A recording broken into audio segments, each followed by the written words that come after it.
So let's see if we just get started. All right. So everyone that jumped on and everyone that will jump on and watch this live later, will know who you are because obviously I'm going to introduce you now. This is Melinda Grimaldi. She's a real estate attorney. I love her. I work with her all the time. Yay! So I figured I'd bring her on and just ask a few questions. I know a lot of people are asking questions about different things. So this week I wanted to bring you on. And then just jump right into it. I know a lot of people are asking about forbearance and, what they should do. Is forbearance a good idea? Is it not? I am a real estate professional, but I don't know much about that. So I asked the professionals Yeah, about all of that stuff. So if you want to just tell us a little bit about what you think. sure. So with the mortgage forbearance, it comes from two angles, what you got to look out for. The first is if you're going to take some sort of proposal, you really need to find out what the terms of that forbearance are. Are they going to tack it on to the end of your mortgage? Is it going to balloon in like 3 or 5 months, whenever that forbearance period is?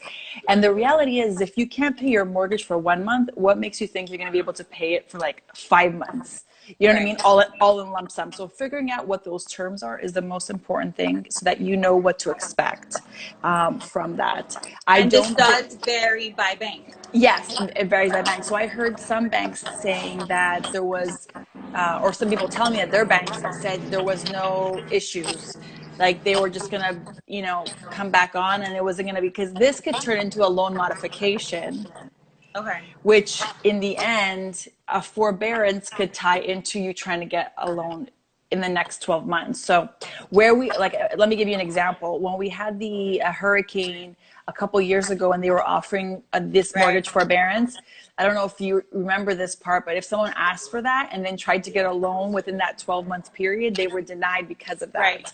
So even though it doesn't impact your credit, like on your credit report, they still see it, because it's really like a loan mod, and they're able to see that when you're applying for a loan. So if you plan on refinancing or purchasing in the next 12 months, you really want to reconsider that and see if maybe you can just have a family member help you out or something. Because if you need that like short term, because I think that, they're already starting to reopen slowly. I think we'll have a new normal for a while in terms of how we're operating and conducting business and things like that. And I think people are going to have to move on, and we can't stay shut down forever. And I think is what it's going to look like in the next 2 months, is people just going around with masks and gloves. Yeah, I completely think that if it's not something that you absolutely have no family member or no anyone to pay your loan, you shouldn't do it. If they're asking you to pay it 3-4 months later in a lump sum, I guess at that point you'll have to figure it out. But but don't just think of like, oh, I'm not going to pay my mortgage this month, let me just take this and not pay, because you're still going to have to pay at some point. And you take it from there. And every case is very particular, so you want to make sure that you ask the questions and know exactly what you're getting, what those terms I mean, it's are. pretty much even.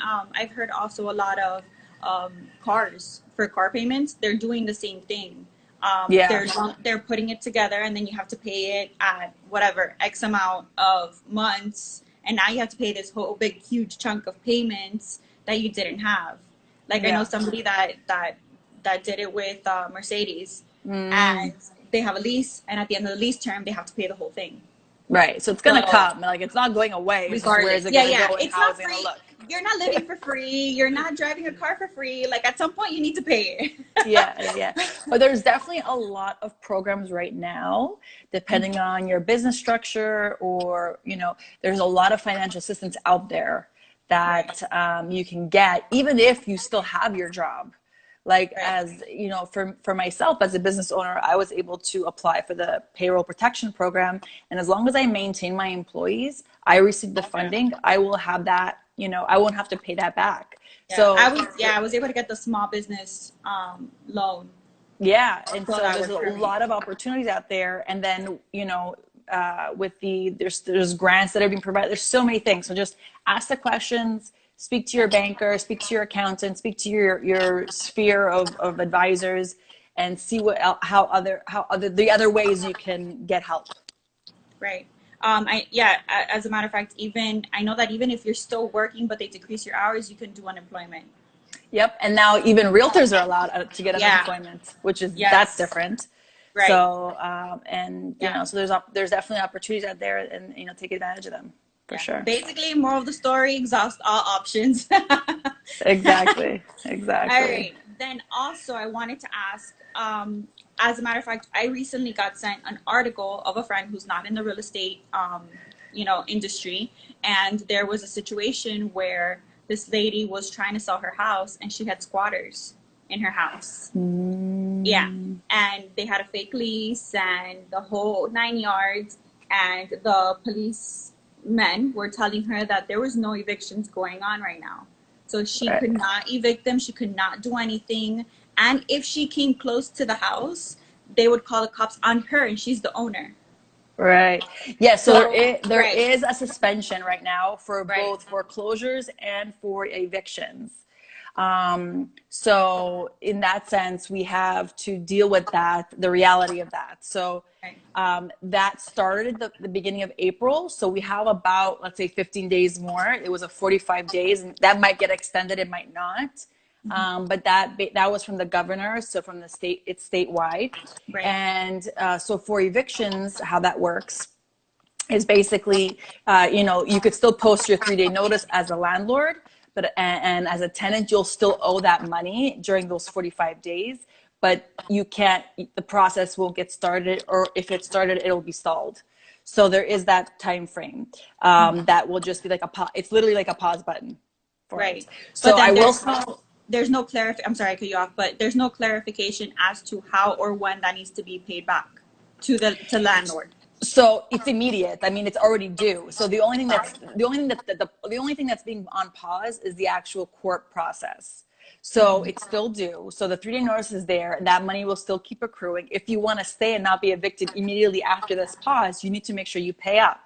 So one tricky thing about the 3-day notices with evictions is, if let's say I post, I'm your landlord, I post a 3-day notice on your door, and it says it's for $2,000, and let's say you make a partial payment to me, like of $500, then I actually technically need to repost that 3-day notice. That 3-day notice is no longer good. So if you keep making partial payments after they post and they accept it, Right. then you keep You keep stalling the prolonging. process. And I think it's a realistic way to deal with your landlord. Say, listen, I'm going to make you smaller payments. I think you're more likely to be able to recoup at the end of this thing and stay in your place if that's what you want, and vice Right. versa, with that. But otherwise, once this gets turned back on, the eviction process will get started. There might be a little backlog, but at the end of the day, it's an expedited proceeding. So you only have 5 days to respond, and you have to put up the money. Right. Like, if you don't put up the money of how much is in contest as a tenant, you're gonna get like a defaulted, and you're gonna be having the sheriff show up and change the locks. Right. I mean, the So partial payment, it's interesting to know because I had no idea. And I'm sure a lot of tenants don't know that. And they could completely, do the same and not have to face the eviction as soon as it happens. And they're slowly chipping away at what they owe. so the key is the landlord has to accept the money, Right. right? So But most if you have a landlords, I don't set, think, know that. so So why then wouldn't they to accept the be money? able to file, so what happens is, if to be Right. able to file, you need a 3-day notice. You need to prove of the 3-day notice. If the 3-day notice, the amount you accept the money after that, then technically that tenant can file for the case to be dismissed, because that 3-day notice is not It's the not proper valid. 3-day, is not valid Right. anymore. So that's a way kind of to mess with the system. So if you have a savvy landlord, they know, and they'll say, no, I'm not going to accept $200 when you owe me $3,000. Right. But then again, a savvy landlord will always say, I'll take the three. If you know there's a 45-day period, I'll take this couple $100 and I'll post another one, because I know we're not going anywhere for a while. Right. So you either way, there's ways to work it depending on which side of Right. the fence you're on. Because don't forget, the Right. landlord too has to cover probably a mortgage property. So Oh, that 100%. so both sides are suffering in this situation. It's not just the tenants. So Yeah. yeah, and then the same thing That's with interesting. forbearance on or the stay for any foreclosures. Right. Banks can't file for foreclosure during that 45-day period as well. Yeah. So doesn't mean you won't owe the money, but it just means they won't start the Right. process until this 45 days is up. Right. Yeah. I mean, I actually have a listing where my client is facing foreclosure very soon. And Yeah. she's like so happy that this happened because it bought her more time. Bought her more time. Yeah. Yeah. Yeah. For sure. So that happens. All right. So let's jump into, you're still working. You still are probably as busy as ever. It's been You have, busy. you still have a ton of closings going on. What are you doing to make sure that you keep yourself safe, that you keep the client safe, that everyone, you know, is at least amount of contact as possible? So it's been about a little over a month now that we've actually all been working from home. So half of my team is already virtual, and then the other half, we were all in the office. We decided to take our daily activities home just because it was just keeping us more relaxed. And then we will go in just for occasionally picking up the mail, checking for packages, and meeting clients for signatures. When this first started, we were like wiping down the tables and chairs and doors with bleach, and like our nose hairs were burning on busy days because there's like so much happening. But eventually we started doing drive-bys. We were one of the first, at least around here, that we were doing drive-through closings because people just felt more comfortable, and we didn't have to deal with the multiple layers of possible exposure. And then I thought to myself, I need to make sure myself and my team stay healthy, because a lot of people are depending on us for that, for our families, of course, but then also there's a lot of people depending on us to close their deals. And God forbid we get sick, we'll all get sick, you know, if we're all working in the same office. So thankfully thus far, you know, we've all stayed healthy, and we've been continuing to close the deals, and it's been good. And we basically have clients. So we send the documents in advance. They're able to review them and ask us any questions in advance. And then we print the package, which is pre-dated and flagged. And then they stay in their car, new pen. We have gloves and masks. We actually got these super cute like leopard masks now that we're going to be using, because starting Monday. My favorite, obviously. Yeah, I love leopard. I love leopard. But starting Monday, we're going back. Okay. So you guys will be back after starting Monday. We'll be back, adjusted as well for everything that's happening, and still keeping people coming only outside. But it's just easier on the productivity side to be in the same place. And I think that we're at a point where we just need to get back to a little bit of routine. Yeah, you and everybody else. Yeah. All right. And then finally, I do want to ask you, I know you're, like I said, you're busy all the time, and you do so much for your agents, all the agents that you work with. We love working with you. You're like our resource to go to for everything. And just tell us a little bit about what you're doing, all the Zoom calls that you've been doing, the damage control, all of that. I want to hear all about it. I want everyone to know. I want everyone to know where they can tune in, where they can follow. I feel like you guys give so much good information.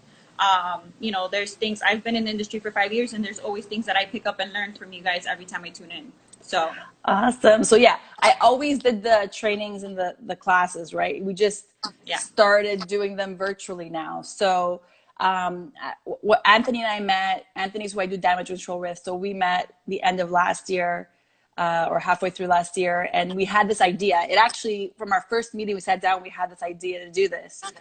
But we didn't start it right away. And it was kind of like those things like, oh, now we're so busy, we can't do it. But then finally, the beginning of this year, like, no, we have to do it. And we put dates on the calendar, and then we didn't get to it. And then finally we did it. It was like 2 weeks before all this coronavirus craziness started. So we started going virtual before, and doing Zoom meetings before it was a cool thing to do. Now everybody's Zooming. But so we started that, and it was originally supposed to be like once a month or maybe once a week. Now we're doing a couple of weeks just because we're able to capture attention. People are home, and that's the only way that we're able to really provide value, market, have like meet with people, have relationships. So we might as well just do more of it this way, because otherwise we would be doing other events and going in person and having coffee meetings. Like that's all changed, right? Yeah. So we've actually have quite a few subscribers, several hundred now, for damage control, which is pretty cool. Yeah. And we're doing twice a week this show. And it's like a podcast type of a show where usually we have guests on, not always. And then the guests come on and they provide some sort of value and advice. And the idea is to help either fix a problem or prevent problems, whether it's in your actual closings or with your deals or with your marketing or your business or your mindset or whatever the case may be. So we've had therapists on, we've had successful realtors on, we've had marketing people on. Just depends, like, you know, bringing different perspectives on things. Actually, your show was one of our most popular shows when you came on as a guest, which is so really cool. Fun. Like, to this day, people are still messaging us about that show and how they can get access to the recording and how they can get access to the stuff. So we're going to be having you back on the show soon. Yes. I'm sure of it. And then on top of that, I'm doing other trainings that I always did. I'm teaching for the boards, sending out bombs, trying to record videos, and doing things that are educational in nature, being a resource as much as I can. Right. You know, and for all the other agents out there that are watching, you know, she's willing to collaborate with everyone all the time. You know, like she did this with me, you know, she does it with Bethany, she does it with everybody else. So it's like, I love you, you're amazing. Yay, and you're always available to all of us. If you guys don't follow her, Melinda Grimaldi Law Firm, that's where you can find her. And how can they reach out for the damage control? How can they subscribe to that?